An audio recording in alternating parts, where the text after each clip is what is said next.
You cheated me again.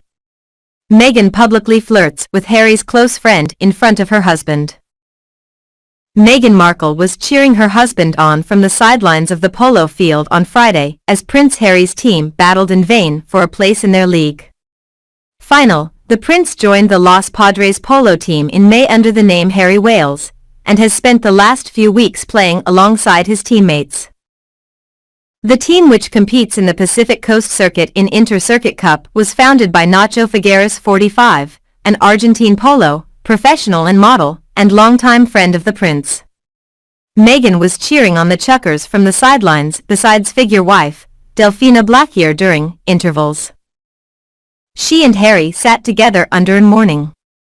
She was also seen hugging Figueres. Her behavior is so inappropriate. She came only for that pic after Nacho's wife hung over Harry last week. Harry is obviously in the background. Funny how there appears to be more chemistry with her and a man who isn't her husband than with her husband. Meghan Markle stepped out in an any outfit that looked notably similar to a favorite outfit of her late mother-in-law Princess Diana. Diana was known for her love of denim clothes, often arriving at casual engagements in garments woven in the popular cotton textile. She was also fond of doubling up her denim, a look colloquially known in North America as the Canadian tuxedo. And while she experimented with different colors over the years, who could forget those iconic white dungarees she wore at Highgrove House in 1986? Her go-to shade was a crowd-pleasing, classic blue. Previously, Meghan Markle's flirtatious ways while she was just a teenager has been exposed by her former friend Nima Van. During his interview on The Reality Life with Kate Casey, Van revealed that Meghan was the homecoming queen of their school. Even though they practically grew up together, the two eventually lost touches. They got older. Vans described Prince Harry's wife as a woman among girls. And he also said that everyone was in love with the Suitsam because she was very sweet and kind. As for the guys in their school, they also swooned over Markle. We were at a party one time and she sat on my lap. She got nose to nose with me for a 16-year-old guy. That is an emotional moment. She said to me in Farsi, "You are so beautiful." I asked her, "How do you know Farsi?"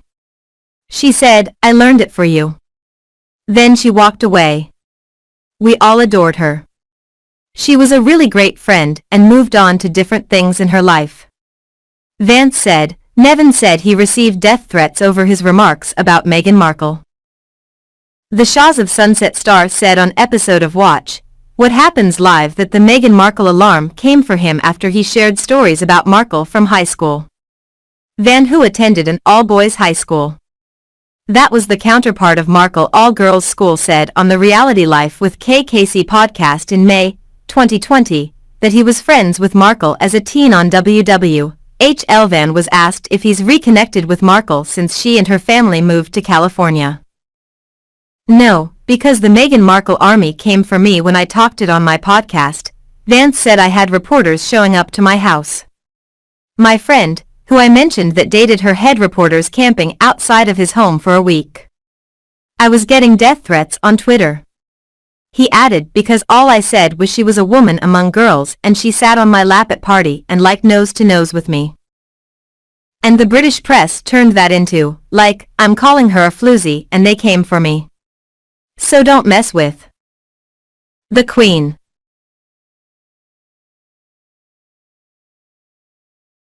Suits stylist divulges Meghan's secrets, shout at staff, throw things. This was her usual behavior. Meghan Markle is a bully. 1. Twitter was quoted commenting, "My current stylist, now retired, worked on the set of Suits back in the day. He told me that he witnessed firsthand Meghan's bullying behavior on the set. She would arrive with an entourage, shouted stuff, throw things, etc. He was never the object of her off, but this was Meghan's usual behavior at the time of Suits being filmed in Toronto and Meghan living there. My daughter was dating a Toronto cop. He told her about Meghan's numerous class to the police, claiming perhaps were stalking her at home, etc., only once. Did they ever find one photographer near at her house, and all this was before she met the sock puppet. The police stopped investigating her calls.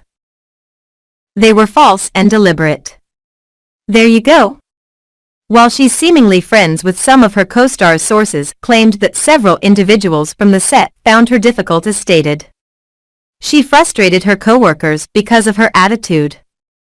During the set, she gained a difficult reputation and frustrated many of her colleagues, a source said.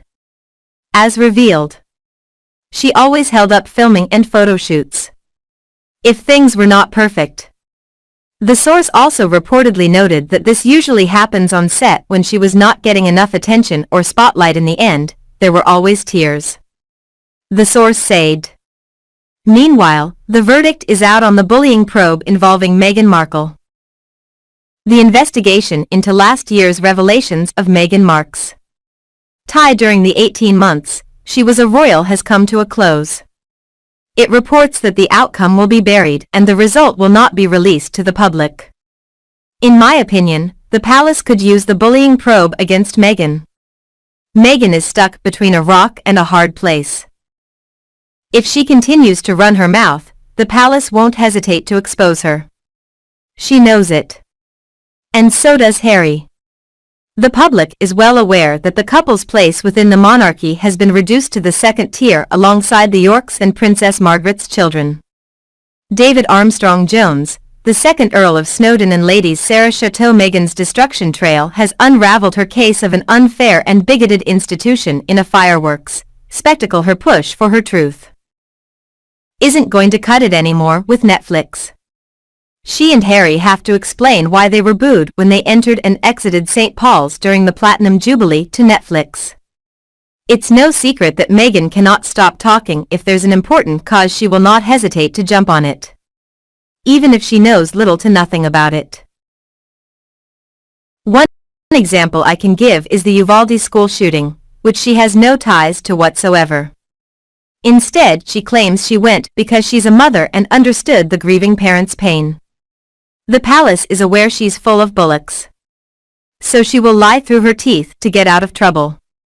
Meghan has never felt the need to take accountability for her mistakes because someone has always been there to bail her out.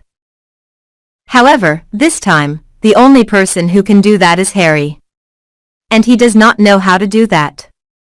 I wanted to voice my opinion on whether the findings from the bullying probe should be released.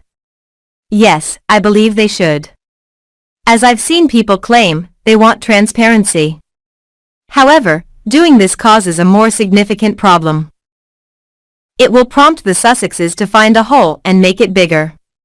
What I mean by this is that if the findings are not ironclad, they will use whatever loopholes they find to excuse Meghan's alleged behavior. Harry knew about the allegations against his wife and begged Jason Canal not to say anything. Finally, I wanted to mention that Peter Ford, an Australian entertainment reporter, pointed out that there would be problems for the witnesses from the Sussex squad if their identities were made